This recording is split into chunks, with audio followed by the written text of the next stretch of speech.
Hi, welcome to today's talk. Fast forward your RISC-V product launch using shift left ESL methodologies.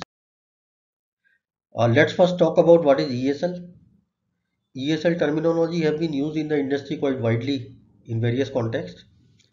It can be defined broadly as the combination of two phenomena. One is designing the complete system together, including hardware and software, instead of just focusing on the hardware design. And second is raising the abstraction of chip design above RTL. These are enabled using high-level language like C, C++, Python, or the standards like System C, UPF, IPexact, Portable Stimulus. These ESL methodologies are not supposed to replace the traditional RTL to GDS flow. Rather, it has to coexist and augment it so as to enable us to perform various operations which are not feasible in the traditional flow. So like pre-silicon firmware development, architecture exploration, high-level synthesis, or simulation at the SoC level and system level. One of the primary use case of ESL is virtual prototypes. So these are the fast executable models of your SoC and electronic systems that can run the unmodified software binary and can be used for software development, hardware software integration, architecture design and exploration.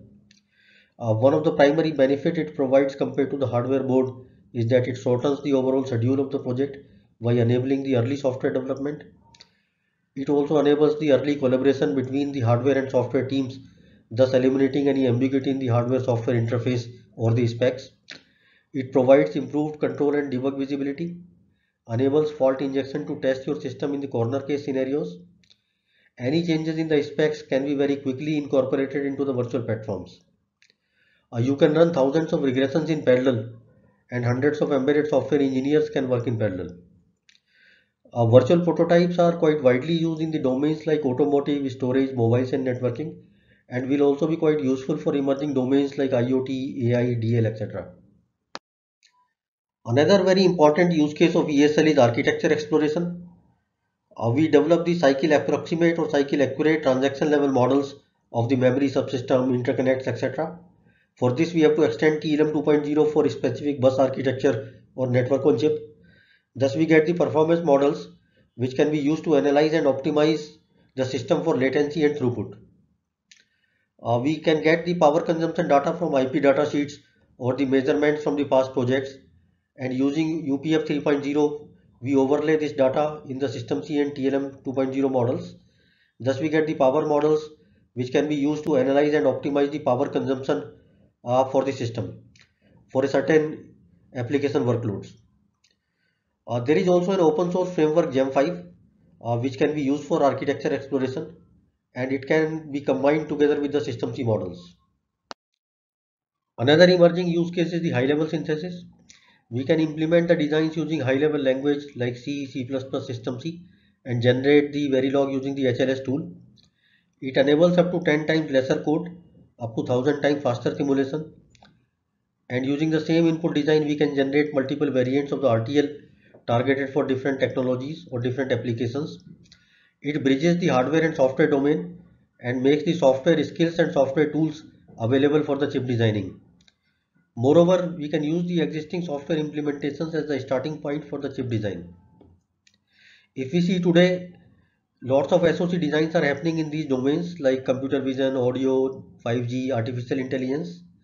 And in these domains, there is already lots of software implementations available either as the open source or in-house in the companies. If we can define a very robust methodology to migrate the software implementation to the chips, it can open up lots of interesting possibilities. At Circuit Sutra, we executed the pilot project in which we were able to successfully migrate the open source software implementation to the semiconductor chips using Mentor Catapult. We will further augment this flow. Using the standards enables us to create advanced ESL flows.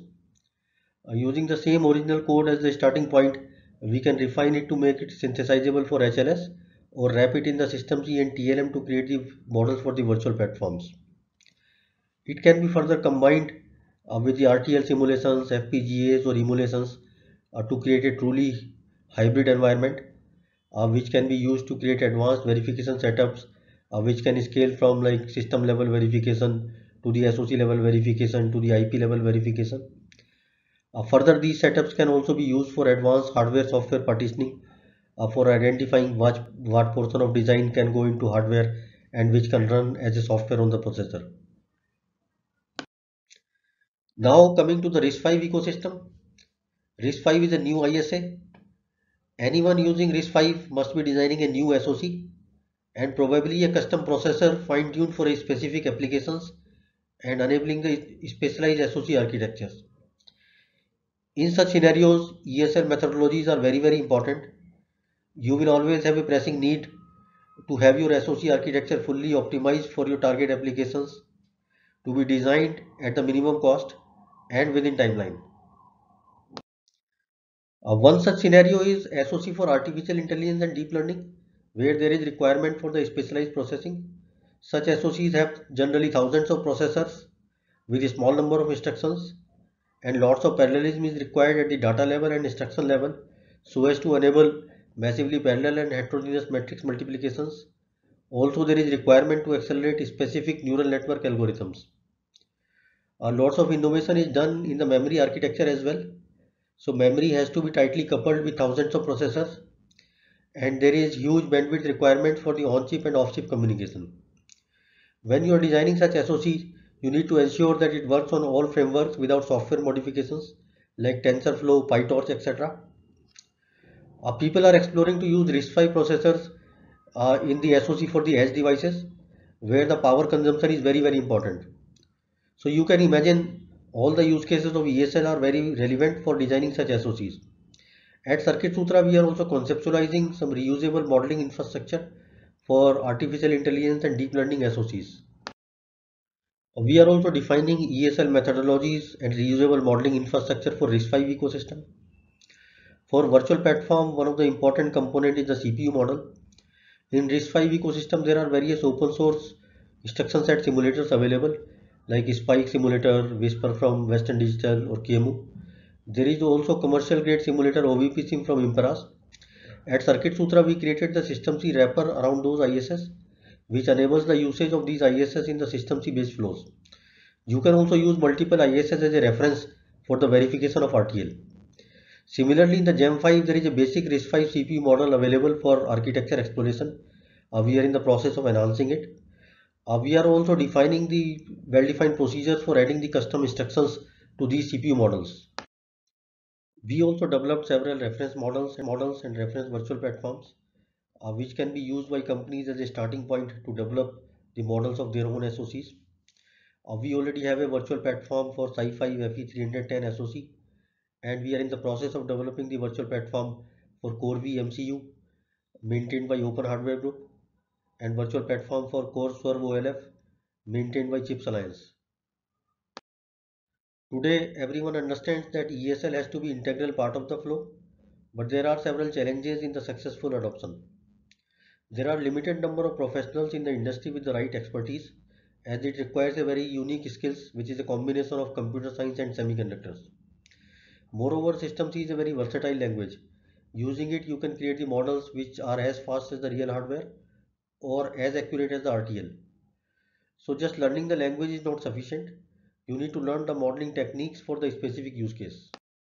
At Circuit Sutra, our mission is to accelerate the adoption of ESL methodologies in the industry, and accordingly we have designed our offerings. We have SoC modeling services. For that, we set up the world-class ESL project teams to work as the extension of customers' R&D teams, either remotely through the ODC setup or on-site at the customer location. We have a very robust and well-tested System C modeling IP and methodology, which can help the customers to get started quickly with their ESL projects. It includes Circuit Sutra Modeling Library, which is a Boost-like library on top of System C. We have virtual prototype quick start packages, which includes the transaction level implementation of various communication protocols. Plus, we have lots of reference models and reference virtual platforms. We also have a highly specialized training System C modeling for virtual prototyping, which is highly effective for grooming non-System C professionals to become the modeling experts. Perhaps we are the only company which is 100% focused on the ESL domain and which understands all the aspects of ESL. Thank you for attending this session today. In case of any questions, drop a mail to me or visit our booth at RISC-V Summit.